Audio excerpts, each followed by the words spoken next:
The morning of my daughter's wedding, I found proof that my sister stole her inheritance. I stood in the gleaming hotel ballroom, gripping the bank statement that would blow everything apart, while around me the wedding planner's assistants draped ivory silk across chairs and arranged peonies that cost more than my first car. "Mrs. Ryan?" One of the assistants hovered nearby. "Where would you like the place cards?" "Just ask Laurel," I said, my voice steadier than I felt. She seems to be making all the decisions anyway. As if summoned, my sister's laugh echoed from the entrance. She swept in wearing a designer dress that probably cost as much as the peonies, our mother trailing in her wake like a devoted shadow. They were deep in conversation about the cocktail hour.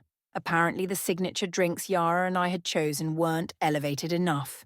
I shoved the bank statement into my clutch before they could spot it. My hands were shaking.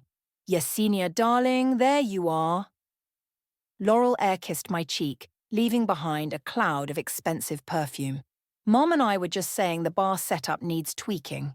You don't mind if we make a few adjustments, do you?" Before I could answer, Mom chimed in.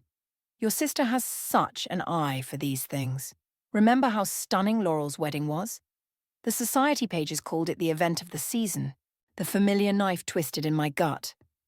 20 years later, and Mom still couldn't resist comparing us. I forced a smile. "Whatever you think is best." "Oh, good, you're being reasonable." Laurel squeezed my arm. "I know you want everything perfect for Yara." My daughter's name in her mouth made me want to scream. The same mouth that had smiled while she signed papers draining the trust fund our grandfather left for his great-granddaughter. The fund meant for Yara's future. "Mrs. Lewis?" The wedding planner materialized beside us. "The florist needs your approval on the ceremony arch." "Coming." Laurel turned to go, then paused. "Oh, Yesenia, did you see the gorgeous earrings Mom gave me this morning? Family heirlooms." She touched the sparkling diamonds at her ears. Grandmother's earrings, the ones Mom had always promised would be mine. I watched them sweep away, my sister's arm linked through our mother's. The statement in my clutch felt like it was burning through the leather. I'd found it purely by accident, buried in a stack of mail at Mum's house last week. One glance at the numbers had confirmed what I'd suspected for months. Systematic withdrawals dating back 3 years, transferred to accounts I didn't recognize. Accounts I now knew belonged to Laurel. "Mom!" Yara's voice behind me made me jump. I turned to find my daughter in her getting-ready robe, eyes red. "What's going on?" "Aunt Laurel just told me she's giving a speech at the reception. I thought we agreed it would just be you and Dad." My throat tightened at her obvious distress. She'd been crying, on her wedding day, because of them. Again. "Sweetheart," I started, but she cut me off. "And now the signature cocktails are wrong. The ones Jake and I spent weeks picking out." Her voice cracked. "I knew I should have eloped. Nothing I want matters." I pulled her close, breathing in the familiar scent of her shampoo.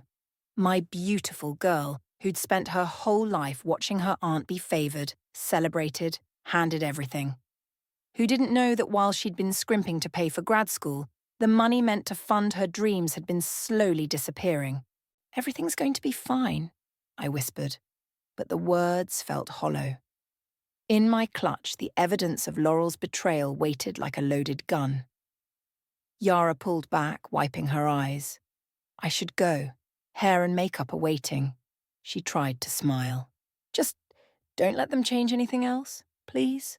I watched her walk away, shoulders slumped under her silk robe. The rage I'd been suppressing bubbled up, hot and clarifying. For 20 years I'd swallowed every slight, smiled through every comparison, let them steamroll every boundary, all to keep the peace. But they'd crossed a line. They'd hurt my daughter. My phone buzzed. A text from Tyrell, my oldest friend. "Got what you asked for. You were right about the other accounts. Call me." I looked at the message, then at the bank statement in my clutch. Across the ballroom, Laurel was gesturing at the flower arch, Mom nodding along adoringly. They had no idea what was coming. The time for keeping peace was over. I slipped into the bridal suite just as the makeup artist was finishing with Yara. For a moment, watching her in the mirror, I saw myself at her age. Same dark curls, same nervous fingers twisting in her lap. But I'd been alone in a cramped church basement, not surrounded by the luxury Laurel had insisted on. "You look beautiful, baby," my voice caught. Yara met my eyes in the mirror. "Thanks, Mom." She managed a smile that didn't quite reach her eyes. "Is everything okay out there?" Before I could answer, my phone buzzed. Tyrell again. "In the lobby. This is bigger than we thought." "I'll be right back, sweetheart." I kissed her forehead, careful not to smudge her makeup. "Just need to handle something." In the lobby, Tyrell was pacing near the potted palms, manila envelope in hand.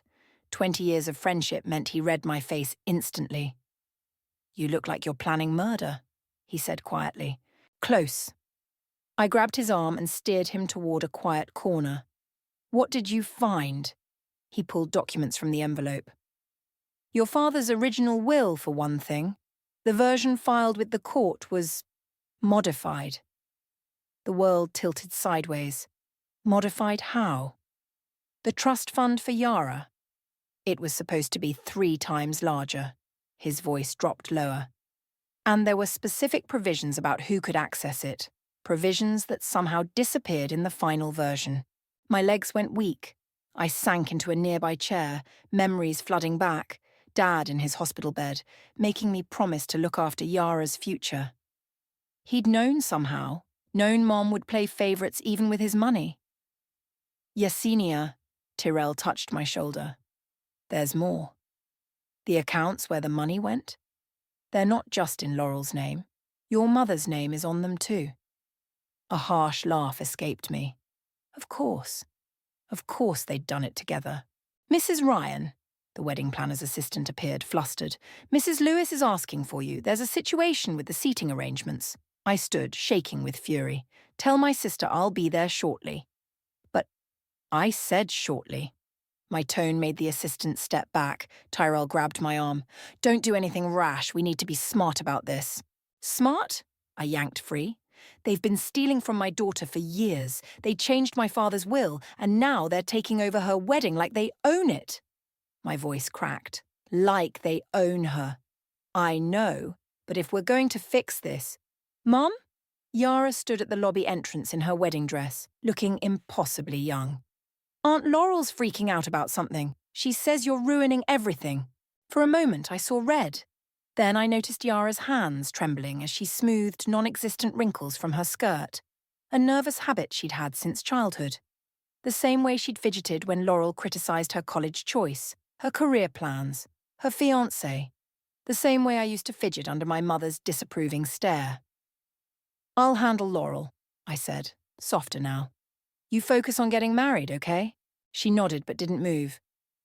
"Mom? Remember when I was little and Grandpa used to say I could be anything because he'd made sure I'd have choices?" My heart stopped. "I found out yesterday I didn't get the research grant, the one that would have funded my PhD." She blinked hard.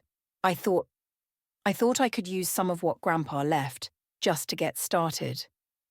But when I called about the trust fund, they said—" She trailed off, confusion and hurt written across her face.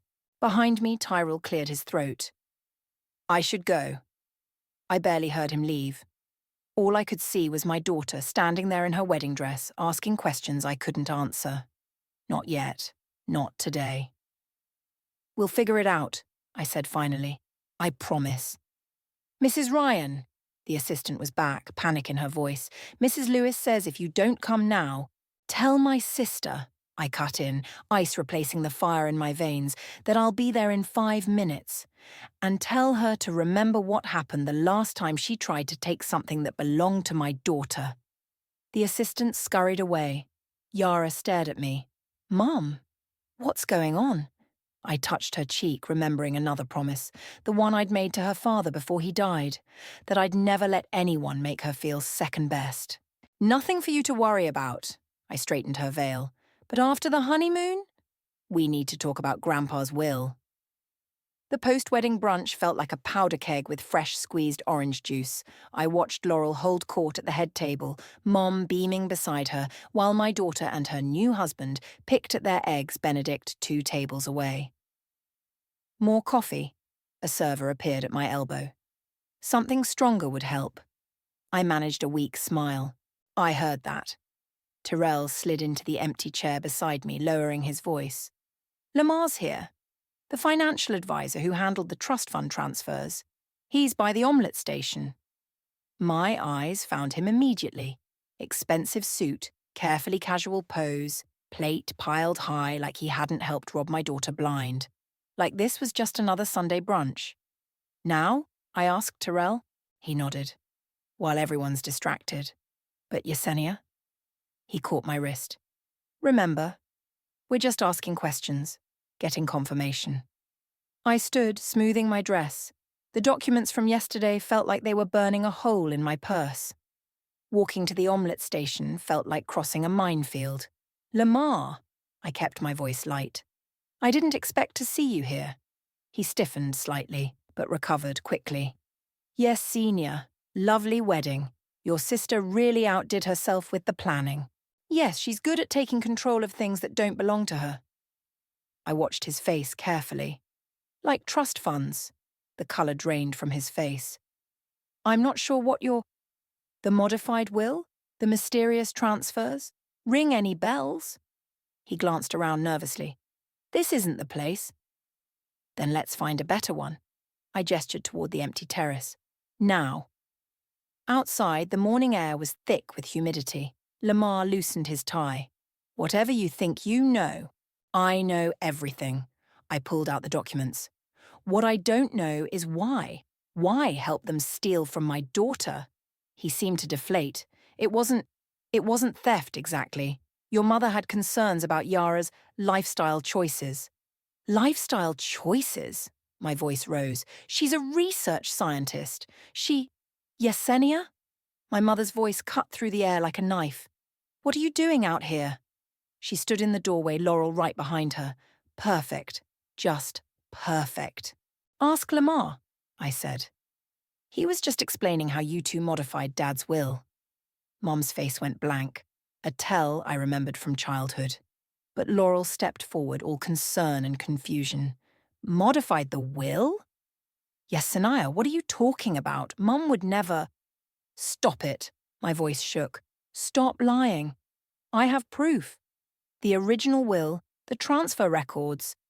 Those records are confidential, Lamar cut in sharply. Not anymore. I turned to my mother.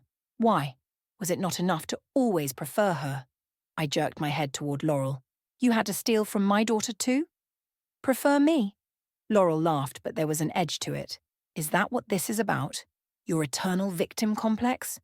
Ladies, Lamar tried to intervene. Perhaps we should...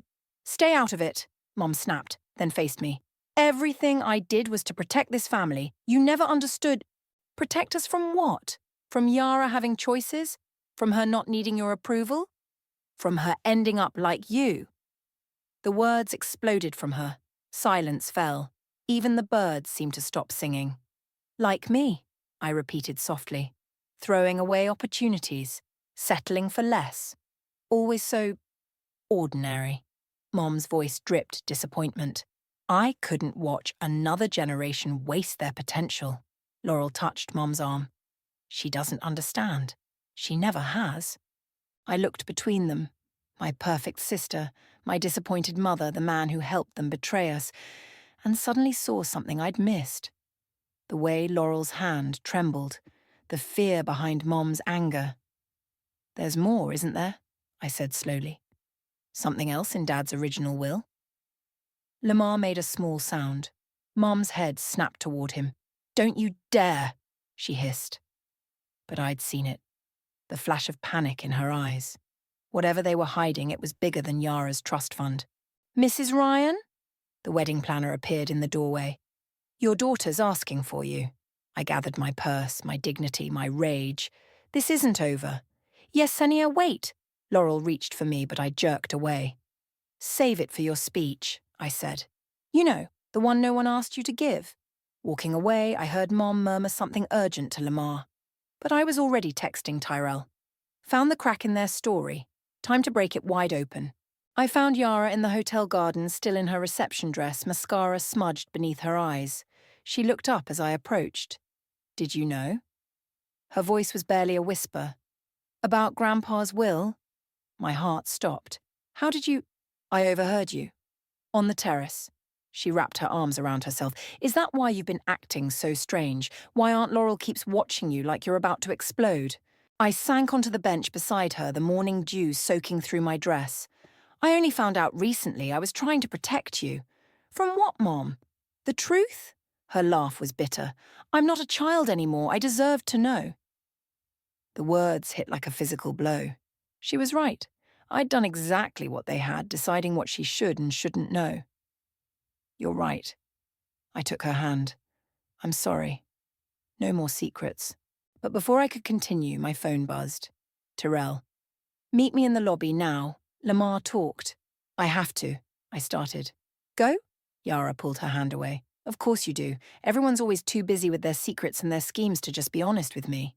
Yara, save it. She stood, brushing off her dress. Jake's waiting anyway. We're checking out early, heading straight to the airport. Seems like a good time to get away from all this. I watched her walk away, her words echoing in my head, the urge to follow her ward with the urgent message from Tyrell. But if Lamar had talked... In the lobby, Tyrell wasn't alone. The wedding planner, Layla, stood with him, twisting her hands nervously. What's going on? Tell her, Tyrell urged Layla. She glanced around before speaking. The changes to the wedding. They weren't just about control.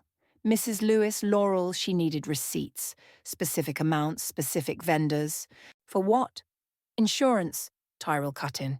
She's been taking out policies, creating paper trails, making it look like she's been spending her own money on Yara for years.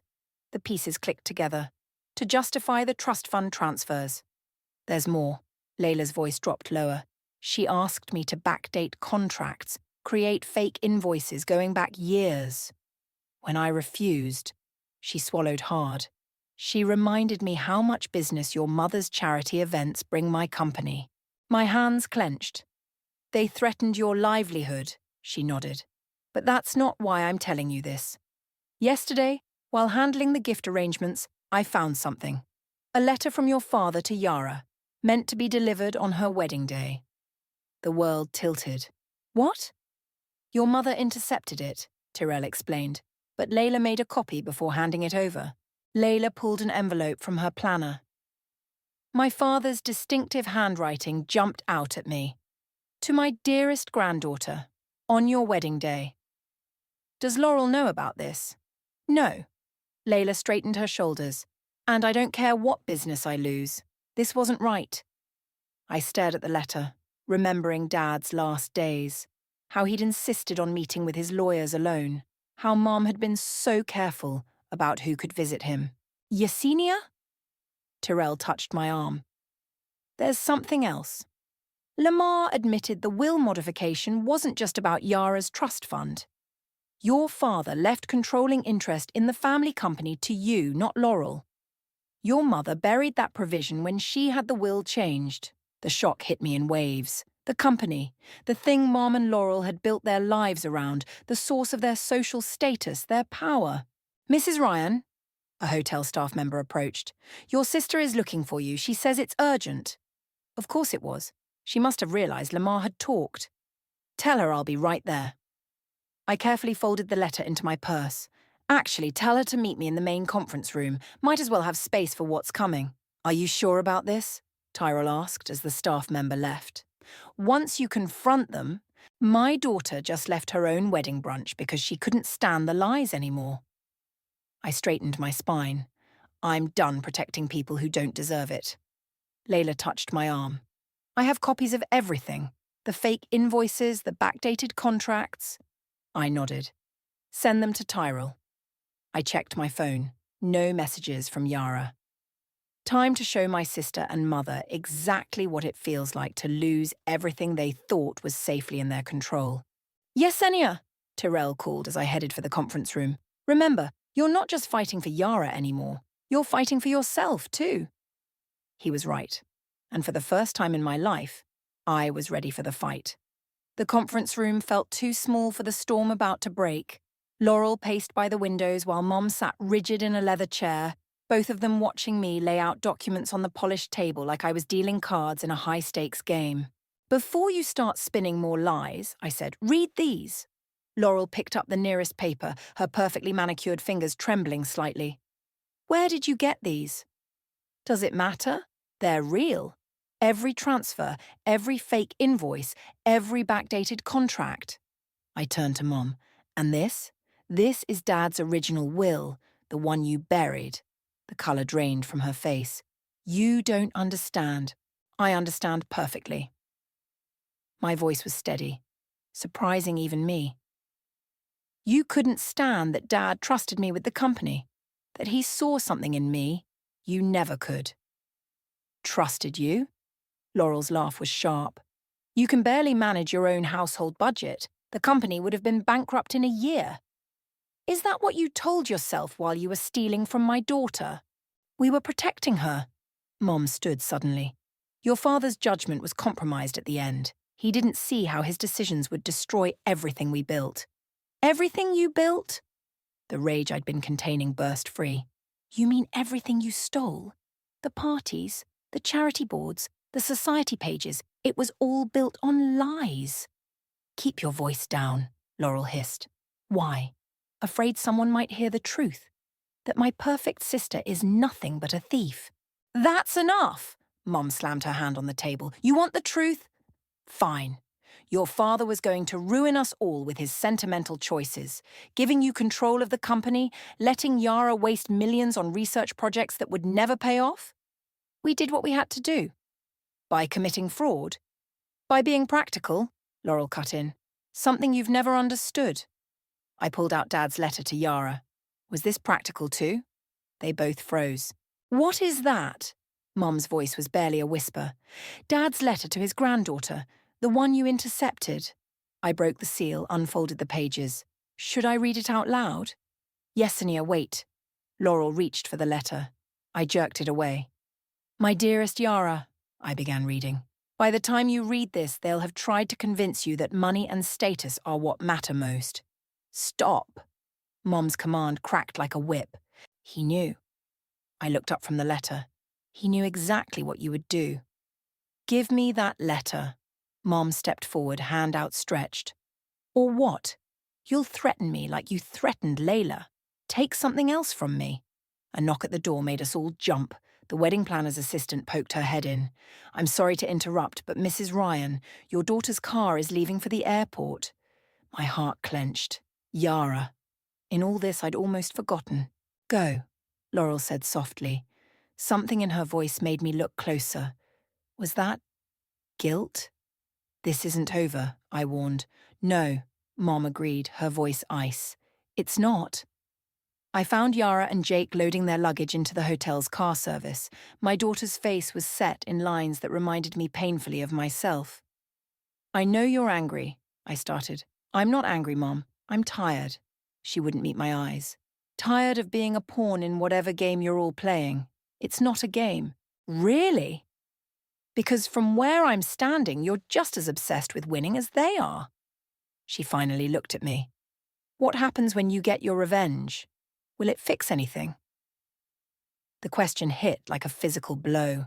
Would it fix the years of hurt, the damaged relationships, the trust broken beyond repair? I just wanted justice for you, I whispered. Maybe I don't want justice. Maybe I just want a family that isn't at war with itself. The car driver cleared his throat. We need to leave now to make your flight. I hugged her quickly, breathing in her familiar scent. I love you. I know. She pulled away. Just think about what you really want, Mom. What's worth fighting for? I watched the car drive away, her words echoing in my head. Behind me, the hotel doors opened. I didn't need to turn to know it was Laurel. She's right, you know, my sister said quietly. About what's worth fighting for.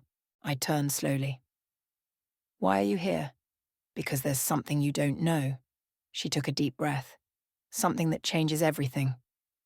The hotel bar was empty except for us. Laurel's hands shook as she lifted her water glass. No alcohol, I noticed. Unlike her. Talk, I said. Remember when Dad got sick? She stared into her glass. How fast it happened. Of course I remember. I was there. You were too busy with the charity gala to visit much. She flinched. I was busy trying to save the company. What are you talking about? Dad made bad investments, Yesenia. Terrible ones. He was sick longer than anyone knew. His judgment was failing months before the diagnosis. That's ridiculous. Dad was sharp until he wasn't. She pulled out her phone, pulled up documents. Look, these are the investment reports from his last year. The company was hemorrhaging money. I scanned the numbers, my stomach dropping. The losses were staggering. Mum found out first, Laurel continued. She came to me because I was the only one who could fix it. By stealing from your niece. By saving everything. Her composure cracked. The company, the foundation, the jobs of hundreds of people, all of it was about to collapse. Dad's will would have given control to you, and you would have seen the truth, and everything would have fallen apart. I sat back, mind spinning. So you and Mom just decided to handle it yourselves? Change his will, steal Yara's trust fund? We didn't steal it. We invested it back into the company to keep it afloat. She leaned forward. The money's still there, Yesenia. It's just tied up. Once the company recovers fully. When were you planning to tell me? Or Yara? We thought. She swallowed hard. We thought we could fix it before anyone had to know. Like you fix everything? The bitterness rose up. Perfect Laurel always knowing best? Is that what you think? Her laugh was hollow. That I enjoy this? Being Mom's golden child, carrying all her expectations? She pushed up her sleeve, revealed faint scars I'd never noticed. Do you know what anxiety medication costs these days? I stared at her arm, remembering something from childhood. Laurel crying in her room after getting an A-. Mom's voice sharp through the door. Why are you telling me this now? Because it's getting worse. Her voice dropped. Mum's making decisions that I can't protect everyone anymore, not alone. My phone buzzed. Tyrell. Found something big. Meet now? Whatever this is, I told Laurel, it doesn't excuse what you did. I know. She grabbed my wrist as I stood. But Yesenia, Mum's planning something that could hurt all of us, including Yara. I need your help. My help? I yanked free. After everything. Yes, because you're stronger than me. You always have been. Her eyes met mine. You stood up to her. I never could. The raw honesty in her voice stopped me. What is she planning? She's selling the company, not just shares, everything. The buyer. They'll strip it down, fire everyone. All to protect her reputation when the truth about Dad's losses comes out. My phone buzzed again. Tyrell. It's about your mother, time sensitive. I looked at my sister, really looked at her. The perfect makeup couldn't hide her exhaustion, the fear in her eyes. If you're lying to me again. I'm not. She pulled out more documents. Here's proof. The sale contract, the buyer's history of corporate raids. Mum's planning to announce it next week. Mrs. Ryan, the bartender approached. There's a gentleman asking for you in the lobby. Says it's urgent. I gathered the documents, my mind racing. I need to verify everything you've told me. I know. Laurel's smile was tired. That's why I made copies. Show them to Tyrell, he'll confirm it's real. I stopped. How did you know about Tyrell? Because I've been trying to find allies too. She stood. Mum doesn't just have something on me, Yesenia. She has something on everyone. In the lobby, Tyrell paced near the elevators. His face was grim. What did Laurel tell you? He asked. About Mum selling the company? The cover-up? Worse. He handed me his tablet. Look who the buyer is. I scanned the document, my blood running cold.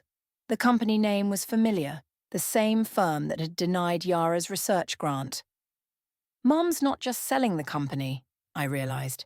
She's systematically destroying everything Dad built, everything he wanted for us. Question is, Tyrell said quietly, what are you going to do about it? I looked back toward the bar where Laurel sat alone, then at the documents in my hands. Call Lamar. Tell him we need everything he has on Mom, every secret, every deal. And Laurel? I thought of my sister's scars, my daughter's tears, my father's letter. Tell her to be ready. Tomorrow we take our mother down. The Family Foundation's boardroom felt different at dawn. Sunlight crept across the mahogany table where I'd watched Mom hold court for decades, her word as absolute as scripture. Now I sat in her chair, waiting. Terrell touched my shoulder. "Everyone's here." I nodded, my throat tight. Through the glass walls, I could see them gathering. Lamar clutching his briefcase, Laurel pacing, the Foundation's board members murmuring amongst themselves. Mum hadn't arrived yet. "Last chance to back out," Terrell said softly. I touched Dad's letter in my pocket. "No, it's time." The door opened and Mom swept in, immaculate as always. She faltered slightly, seeing me in her chair, but recovered quickly. "What is this about, Yesenia? Some of us have actual work to do." "Sit down, Mom." My voice was steady. "We need to discuss the sale." Her eyes narrowed. "There's nothing to discuss. The decision is made." "Like you decided to change Dad's will? To steal Yara's trust fund? To bury the truth about his illness?" The board members stirred. Mum's smile turned brittle. "Careful, dear. You're embarrassing yourself." "No." Laurel stepped forward. "You're embarrassing yourself. Show them, Yesenia." I opened the folder before me, began laying out documents. Investment reports showing Dad's declining judgment months before anyone knew he was sick. Proof of Mum's systematic cover-up. The real will, the trust fund transfers. And this, I held up a final document. The sale contract that would destroy everything Dad built. "You ungrateful," Mom started forward, but Lamar caught her arm. "It's over, Sarah," he said quietly. "I've already confirmed everything for the board." She yanked free. "You think these papers mean anything? I built this foundation. I protected this family." "Protected us?" My laugh felt raw. "You manipulated us, controlled us, made us compete for scraps of your approval while you played God with our lives. Everything I did was for this family." "No." I stood slowly. "Everything you did was for yourself, your reputation, your power." I turned to the board. My father's last act was trying to protect his legacy from her. Now we know why. The boardroom erupted in overlapping voices. Mom's face went white with fury. "You have no idea what you're doing," she hissed. "I can still destroy you all, every secret, every weakness." "Like my anxiety medication?" Laurel's voice cut through the chaos. "Go ahead, Mom. Tell them. Tell them how you used it to control me, how you threatened to expose me if I didn't help cover up your schemes. Or my gambling debts." Lamar stepped forward. "The ones you held over my head to keep me quiet?" One by one, they stood, board members, employees, family, friends, each with a story of manipulation, of threats, of careful control. Mom's composure cracked. "You need me. None of you could handle the truth about this company's state." "We found Dad's private accounts," I interrupted. "The ones you didn't know about. The investments that paid off after his death. The company isn't failing, Mom. You just wanted us to think it was." She staggered slightly. "That's impossible. He knew what you were capable of, knew you'd try to use money to control us after he was gone." I pulled out his letter to Yara. He wrote it all here. Every prediction, every warning, even where to find the proof. "The board has already voted," one of the directors spoke up. "Sarah, you're removed from all positions, effective immediately. The sale is cancelled." Mum looked around wildly, found no allies. "Laurel," she pleaded, "tell them. Tell them we did what was necessary." My sister's eyes filled with tears. "No, Mom. We did what you wanted. There's a difference." The security team appeared in the doorway. Mom straightened her spine, dignity wrapped around her like armor. "You'll regret this," she said softly. "All of you." I watched them lead her out, this woman who had loomed so large in our lives. She seemed smaller somehow. "Yesenia." Laurel touched my arm. "What now?" I looked at the documents scattered across the table, the evidence of so many lies, so much pain. Then at my phone, where Yara's last message waited. "Landing soon. Hope you found what you were looking for. Now, I said, we start telling the truth. To ourselves, to each other, to Yara. I gathered the papers slowly. And we learn how to be a family without fear. Laurel nodded, tears falling freely now. Through the windows, the sun had fully risen, painting the boardroom in new light. In Mom's empty chair, I saw not a throne, but simply a seat at a table big enough for all of us. The garden behind Dad's old lake house smelled of pine needles and late summer. I sat on the weathered deck steps, watching Yara move between the overgrown beds, pulling weeds and making notes in her research journal. The soil composition is perfect, she called out. We could convert this whole space into a testing ground for the grant project. I smiled, remembering Dad puttering in these same gardens. He'd like that. Using this place for your work. She sat beside me, dirt streaking her jeans. I still can't believe you found his research notes. All those botanical studies he did just for fun. He knew what he was doing. I pulled out the latest bank statement. The trust funds fully restored, plus the interest he somehow managed to accumulate without anyone knowing. Mom, she hesitated. Have you heard from Grandma? No. Laurel says she's staying with cousins in Arizona. I picked at a splinter in the wood. Running from the legal consequences, probably. And Aunt Laurel? Is she really going through with the treatment program? 3 weeks sober. I showed her the text from this morning, a photo of Laurel's latest therapy journal. She's finally dealing with everything Mom put her through. We both are. Yara leaned against my shoulder like she used to as a child. I've been thinking about what Grandpa wrote in that letter, about how money and status are just tools, not treasures. Sounds like him. He also wrote something else. She pulled a folded paper from her pocket, not Dad's letter, but her own notes. About you. My heart stuttered. What? He said you were the only one who ever saw the gardens the way he did.